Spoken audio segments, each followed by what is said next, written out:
दोस्तों, आज की कहानी है मम्मी जी तुम हमारे घर से निकल जाओ, हम तुम्हारा खर्चा नहीं उठा सकते। दोस्तों, कहानी शुरू करने से पहले अगर आपने चैनल को सब्सक्राइब नहीं किया हो तो कर लीजिए ताकि आपके पास पहुंच सके हर नया वीडियो। अचानक किसी ने जोर से दरवाजा खटखटाया। इस वक्त कौन आया होगा सोचती हुई काव्या दरवाजे की ओर बढ़ ही रही थी कि देखा सासू माँ दरवाजा खोल चुकी थी और किसी से बात करने में व्यस्त थी। कौन है माँ जी? काव्या ने पूछा। वो मेरी एक सहेली है, कहकर रमिया जी बहू के थोड़ा पास आई और बोली, बहू याद है तुम्हें कंजरी?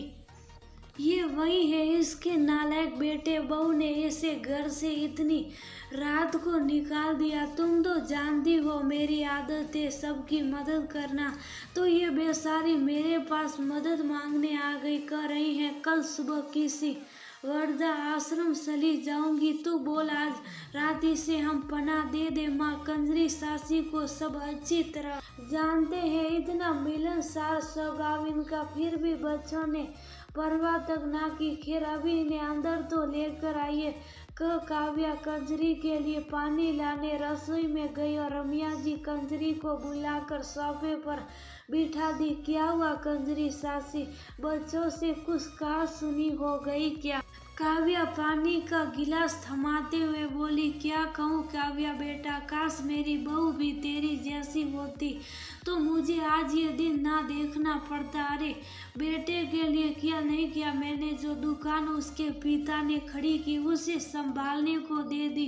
जब भी मैं कभी उधर जाती तो मेरी बहू थमक पड़ती, बेटा पैसे जैसे तैसे निकाल कर रख लेता, मैं उसे समझाती सब हिसाब सही से लिख कर रखा कर, जब तू सौदा लाने जाता है तो तेरे पीछे से हम दुकान संभाल सकते, पर तू जब बाहर जाता है दुकान का शटर गिरा दे, ग्राहक आकर लौट जाते, इससे अच्छा है हम सौदा दे दिया करेंगे, 2 पैसे आएंगे तो सही। मेरा बेटा मान गया था, पर आज एक गरीब दुखियारी औरत गोद में बच्चा लेकर आई। बेटा बाहर जाने की तैयारी कर रहा था और मैं गले के पास बैठी थी, बहू भी उधर ही थी। उस गरीब औरत के पास रुपए ना थे।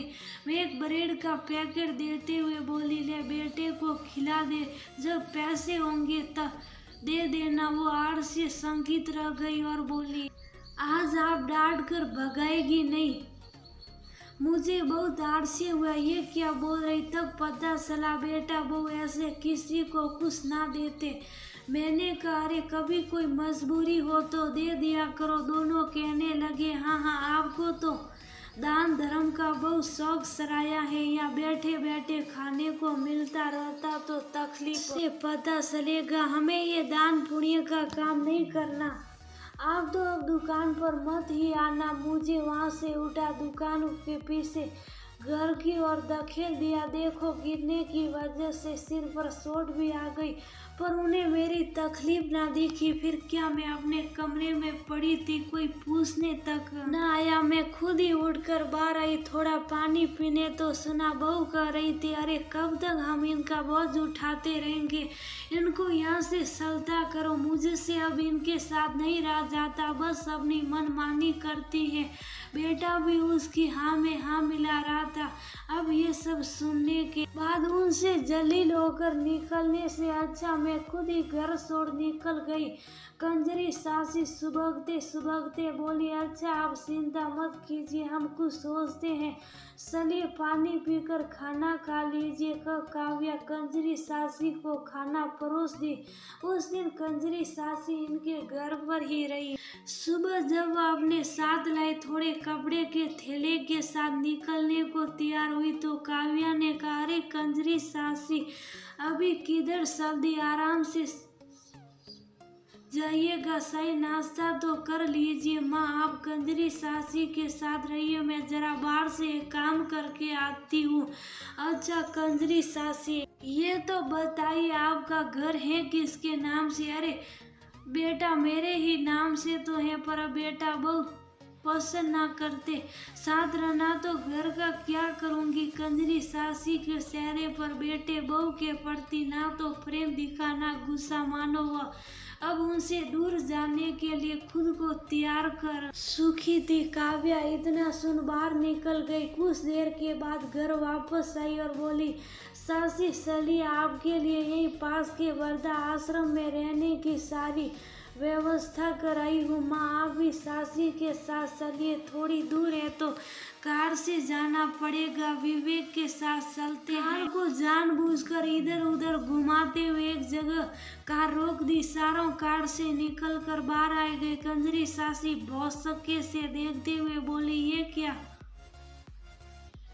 काव्या बेटा ये तू यहाँ क्यों ले आई। अरे सासी चलो तो सही। काव्या के साथ सब उस मकान में प्रवेश कर गए। सामने बेटा बहू सिर झुकाए खड़े थे। माँ हमें माफ कर दो, पर इस घर से मत निकालो। तुम जैसे चाहोगी वैसे रहना, हम दोनों अब कुछ ना बोलेंगे। इस घर से निकाल दोगी तो इस हाल में हम कहाँ जाएंगे। तुम्हारी बहू गर्भ से है। ऐसे में बेटा हाथ जोड़कर बोला, ये तो पहले सोचना चाहिए था। तुम दोनों को ये घर ये दुकान सब सासी का है। रात में माँ घर से निकल गई, पर तुमने कोई खोज खबर ना ली। तब कंजरी सासी भी वही करेगी। क्यों सासी, आप अब अपने घर आराम से रहेगी। जाना होगा तो ये दोनों जाएंगे। पूरी कॉलोनी के लोग इनके धमका कर गए हैं। सासी का घर है, वह क्यों वृद्धा आश्रम जाएगी। जाना है तो ये दोनों जाएंगे। काव्या ने कहा, सच में बहू तू माँ बनने वाली है। अरे मैं क्यों तुम दोनों को कहीं भेजूंगी। जो मेरा है वह सब कुछ तुम लोगों का ही है। तो बस बेटा तू अपनी माँ को रखना नहीं जान पाया, इसमें भी मेरी ही गलती होगी जो तुम्हें सिखा ना सकी। कंजरी सासी ने कहा, नहीं माँ, ये सब हमारी गलती है जो दूसरे को दुखी ना देख सकती। हम उस माँ को दुख देने चले थे, अब से गलती नहीं होगी, हमें माफ कर देना। तू कहेगी तो हम कहीं और चले जाएंगे, पर ये भी तो सोच मेरा तेरे सिवा है भी कौन। बेटा माँ से माफी मांगते हुए बोला। कंजरी सासी थी तो एक माँ ही, दादी बनने की खुशी में सब कुछ भूल गई। काव्या की साल काम कर गई। उसने ही आकर आस पड़ोस के लोगों को इकट्ठा कर उनके बेटे बहू को अच्छी तरह धमका दिया था। यहाँ तक कह दिया कि कंजरी सासी को कसरी भी करके तुम्हें निकलवा सकती है, फिर भटकते रहना। दोनों इस बात से घबरा गए थे और काव्या कंजरी भवन और कंजरी किराने वाले को उसके असली मालिक से मिलवा दिया। आजकल बच्चों को माँ बाप ना जाने क्यों बोझ लगने लगे हैं।